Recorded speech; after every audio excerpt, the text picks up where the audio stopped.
Amy Chen, followed by Nico Van Nykert.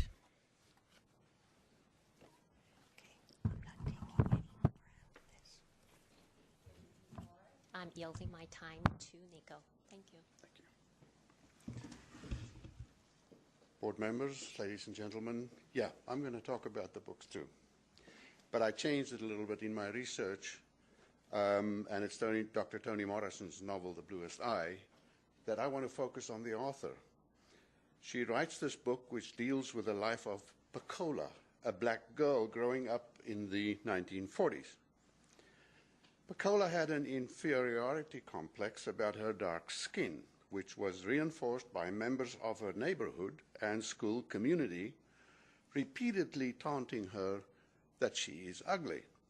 So because of books and other media, she always received dolls with blue eyes, and she desired to have blue eyes, hence the name of the book, in an attempt to beautify herself. Her sense of rejection was reinforced by her parents constantly fighting, poverty in her house, strife and sexual abuse at the hand of her father, called Charlie. Dr. Morrison describes how Charlie one day crawled towards Pecola, and we had a previous speaker who gave you the graphic message there. I decided not to quote that except some passages there.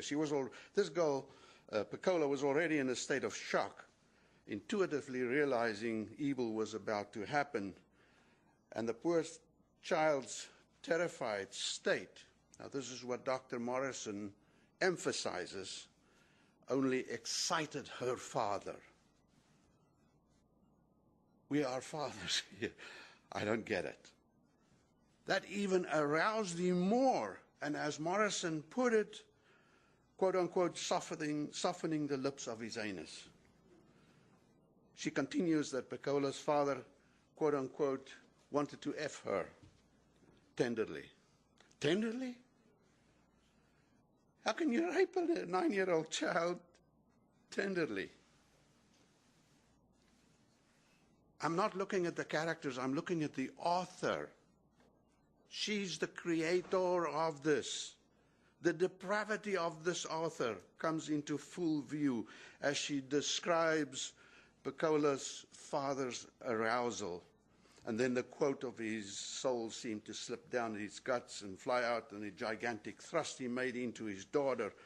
And the sound she make, a hollow suck of air in the back of her throat. That's the sound his daughter made when he had his arousal satisfied. And the poor girl fainted.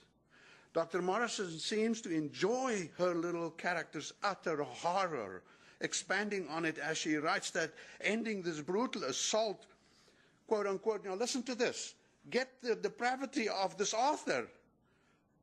It was so painful for her father. This is criminal insanity. The sick and perverted sexual explicit description of statutory rape of a 9-year-old girl by her father, cast as diversity, is approved reading for the 11th grade students of this district. Saying this pornography and sexual abuse is diverse is as sick as Morrison's writing that Charlie found it painful to remove his genitals from his daughter. This is not literature, ladies and gentlemen.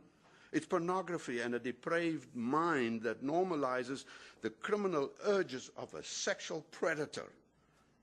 The California Department of Education's website, now listen to this, this is just precious. On the recommended literature list, listen how the CDE describes this book. Beauty is perceived in many ways.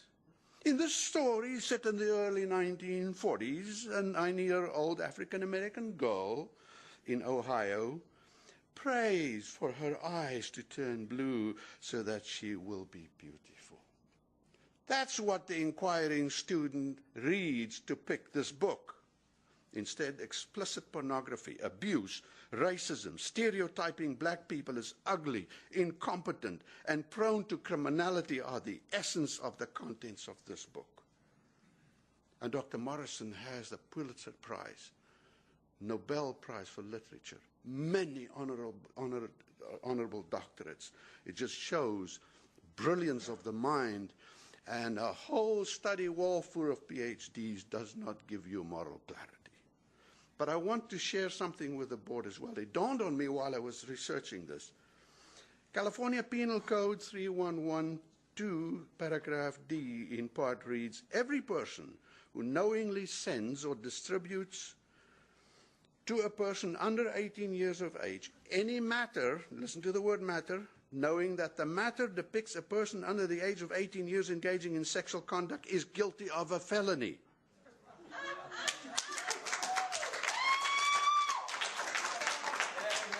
This does not apply to law enforcement, medical, scientific, or educational activities. Now, since you just quickly thought, oh, this is a school, it's got to be an educational, the challenge would be to prove that this book's titillating description of statutory rape is considered an educational activity for children. That's the challenge.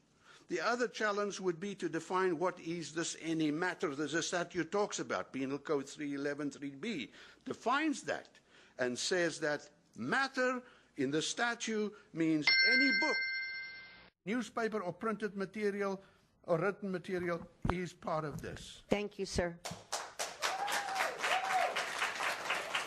Let me just thank the board that you listened. I was totally pleased, and just also remember that you are mandatory reporters in cases of child abuse. Otherwise, you are also guilty of felony. Kathy is up next to yield her time to Tim Cooley.